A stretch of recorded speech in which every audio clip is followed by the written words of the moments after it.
With hybrid schedules and digital-first work, just keeping your team connected feels like a huge challenge, right? For a lot of us, the old ways of communicating just aren't cutting it anymore. And that's exactly why a new kind of solution is popping up everywhere, the Enterprise Social Network, or ESN for short. But before we dive in, let me ask you something. Just think about your own workplace for a second. Are you drowning in never-ending, confusing email chains? Do you ever feel like the folks in other departments might as well be on another planet? If you're nodding along, you are definitely going to want to stick around for this. So here's our game plan. First, we're going to break down the core problem, that feeling of being disconnected at work. Then we'll get crystal clear on what an ESN actually is. We'll look at all the amazing potential, but also the pitfalls you need to watch out for. After that, I'll give you a success playbook, and finally, we'll figure out the big question. Is it right for you? All right, let's start with the big problem. The way we work has totally changed, but our communication tools, they haven't really kept up. And this growing gap, this disconnect across different time zones and work setups, that's what creates the perfect opening for a whole new kind of solution. So what is this potential game changer we're talking about? Let's nail down a really clear definition of what an enterprise social network is. At its heart, an ESN is basically a private, internal platform just for the people inside a company. The whole point is to make talking, working together, and sharing what you know as easy as possible. But honestly, the best way to get it is with a simple analogy. Seriously, just picture it. All the stuff you already know from social media, posts, direct messages, hashtags, group chats, but it's all happening inside this secure, company-only bubble. And that privacy, that's the magic ingredient that makes it a safe and, more importantly, an effective place for real work to get done. Okay, so now that we know what an ESN is, let's get to the good stuff, the real-world benefits. What's the actual promise of bringing one of these platforms into your workplace? And the benefits are pretty darn compelling. We're talking about everything from finally clearing up those cluttered email inboxes to breaking down the invisible walls that have existed between departments for, ever.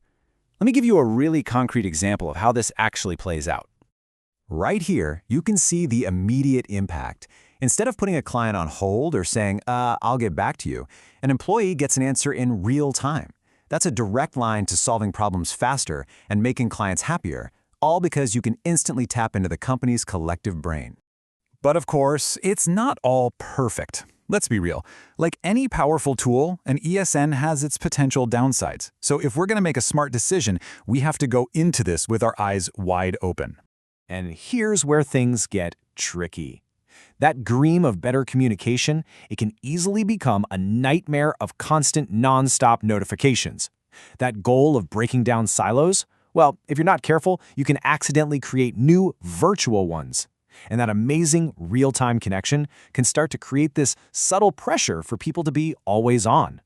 But don't worry, those pitfalls are totally manageable. The secret isn't to avoid the tool, it's to be smart about how you implement it. So let's walk through the playbook for actually making an ESN work for you, not against you. Success really boils down to 3 critical steps. First, you have got to set clear guidance. You need rules for what goes in what channel and what the expectations are for response times. That stops the chaos before it starts. Second, you have to appoint an administrator to keep an eye on things. This is not a set it and forget it kind of tool. And finally, you have to empower your employees. Give them control over their own experience. Let them mute notifications and follow only what's truly relevant to them. And if you do decide to go for it, this checklist is absolutely crucial. You need a platform that plays nice with the tools you already use, like Google Workspace or Office 365. It has to have great mobile support so people can connect from anywhere. And trust me, those social features like @mentions and tools for recognizing good work, they aren't just fluffy add-ons. They are essential for getting people to actually use and love the platform. Okay, we've covered the what, the why, and the how. Now it's time to pull it all together and land on a final verdict. So, after all that, we land back on this one big question. If you're looking for a single hub to connect your entire organization, remote people, in-office people, and everybody in between, then the answer is probably yes. But there's one last super important piece to this puzzle. Look, an enterprise social network isn't a magic wand. It's a powerful instrument. Its success doesn't come from the software itself. It comes from the strategy you build around it. With clear guidelines and strong administration, it can absolutely transform how your team works together. So the real final question is, are you ready to build that strategy?